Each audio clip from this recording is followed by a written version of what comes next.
Do you want to separate these out a little bit better? Yeah, I just wanted to catch a little bit of them real quick. So I was about to say, set them off so that it looked like how it would be, you would enter into it. So they've definitely gotten much more pronounced. That I wouldn't mind seeing. Now. Actually, That's almost a shame. and he tried to light it on fire. Actually, he did light it on fire. I did light it on fire. It was smoking. I had to give him some water and he put it out, and then we noticed it was still smoking, and it turns out, you see all that right there, that was all just burning away. It's a character. Yes, it is.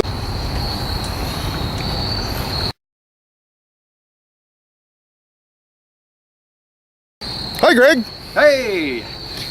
So it's middle of the week, Yes. and it stopped raining, so we're trying to get some things done. Oh man. So yeah. So feeling a little better about things now that finally stopped raining. I know the raining was starting to get you to the point where it's like, screw this Halloween thing. We have to get this done. Yeah. Well, I mean, literally, we have to get it done. Yeah.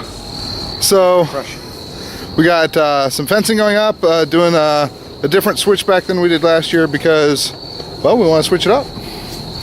And because of all the rain, we want to make it less muddy. Yeah, that's true. Yeah, we're trying to direct the path so it won't be as hideous. Here's our remaining stack of fencing there. Ever so exciting. A little bit more there. The guardians are pretty much done over here. Yay. We'll tromp over there. The back side of them.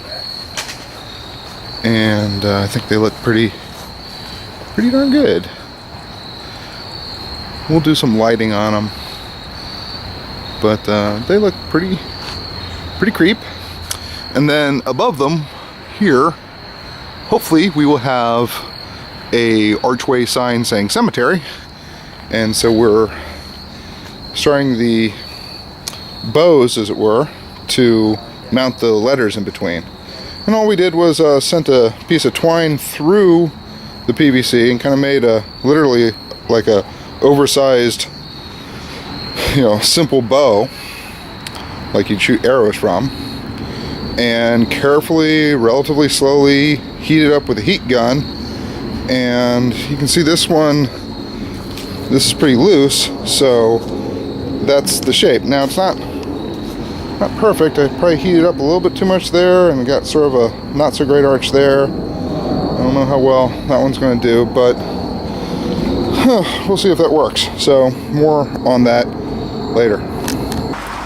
We got a late start. There was a lot of rain early this month, so weather got us. So I'm going to be making some special length fencing to surround a koi pond, just to put up a little bit of a barrier to prevent the little tots from reaching into the water and such. How do you make a fence? Well, here's a fair amount of tools of the trade. By the way, I love these bolt-ons from Craftsman, because you can pop off a head and put on another head. When you're done with that, you can put on yet another head. Awesome, saves a lot of time. Of course, pipe cutters, screws, drill bits, Sharpie, all the stuff you need. Now I'm going to be using just good old furring strip here. Cheap, about $1 for 8 feet of it. I've already cut it down mostly to the lengths I need. And I've got some PVC here and some PVC over there. Ultimately what I'm going to be doing, this is for a cage, but the premise is exactly the same. PVC tubing, and we're going to drill holes through this furring strip wood at a 7/8 inch drill bit size, and you can see how that simply goes into it. Now I know a lot of you all know how to make this fencing stuff, but I figure there might be some folks who don't or have hesitated in doing it. Spacing, I don't know. I don't know if there's any science. Whatever you like as far as spacing. There's no hard set rules. Is it your hand width? Does it have to be 5 inches? I don't know. It doesn't really matter. So this is what I'm going to be making. And as I say, the materials are very straightforward. You're gonna cut PVC to the length you want. You're gonna cut furring strips to the length you want. You're gonna drill a bunch of holes into it, slide the PVC in, tap some screws through the furring strip into the PVC to hold the furring strip level, and paint it to color. So I'll get back to you on that. We'll be heading over to the haunt a little bit later on today, and it is growing, and we'll show you bits and pieces of that too. Alrighty, so all my pipes have been cut down to size. I guess I can call them bars now, as that's what they will be. And I've cut one, well not cut, but drilled out one furring strip. And using that as a template, I have templated out the rest of the ones I need to make. So this is a 7/8 inch using a wood, or I don't know if you can even see that, but trust me, it says 7/8. Using a wood bit, and of course using a pipe cutter. I got the extra big one, just in case anytime in the future I might use it for purposes other than making fences. Pretty easy device. You just kind of screw the blade upward as you turn it around the pole, and it cuts into it. Makes nice little cuts into it, and divides it in two. Anyway, we'll take a little break and get back to drilling. So another quick hint, when drilling holes out on these furring strips, if you drill all the way through, you're going to get punch out on the backside. Little splinters coming off here and there. So drill halfway through, but the leader point of the drill bit will punch a small hole all the way through, and then use that as your guide and drill back this direction. Trust me, it'll save some time and effort insofar as cleaning up the wood, and it'll look cleaner on the splinters issue.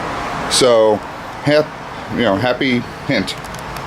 Okay, so they're all drilled up, and I put little side holes to send small screws that'll clamp the pipe that's coming through.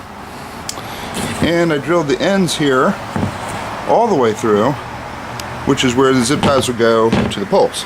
So now it's just lining up the poles and setting in some screws and painting.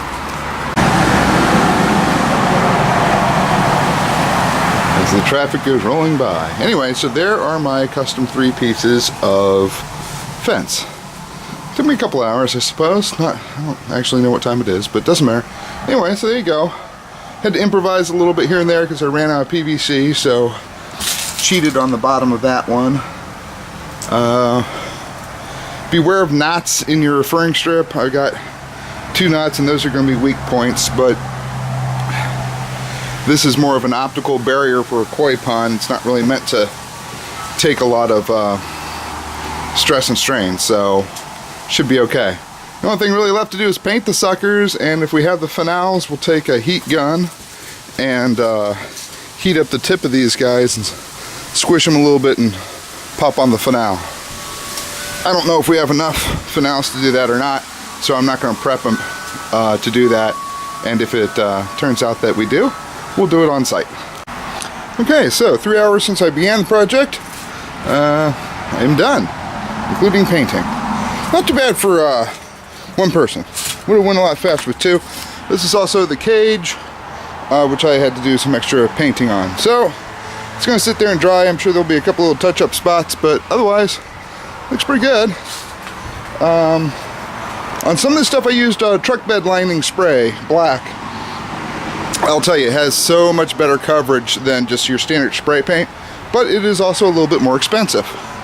So, since my budget is about empty, I ended up using 1 can of bedline spray, and then just a bunch of cans of various semi-glosses, glosses, and flat blacks.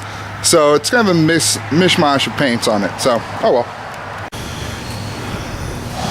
Yeah, so got some of the tombstones up. Not all of them, because we have other props to put in. But getting there.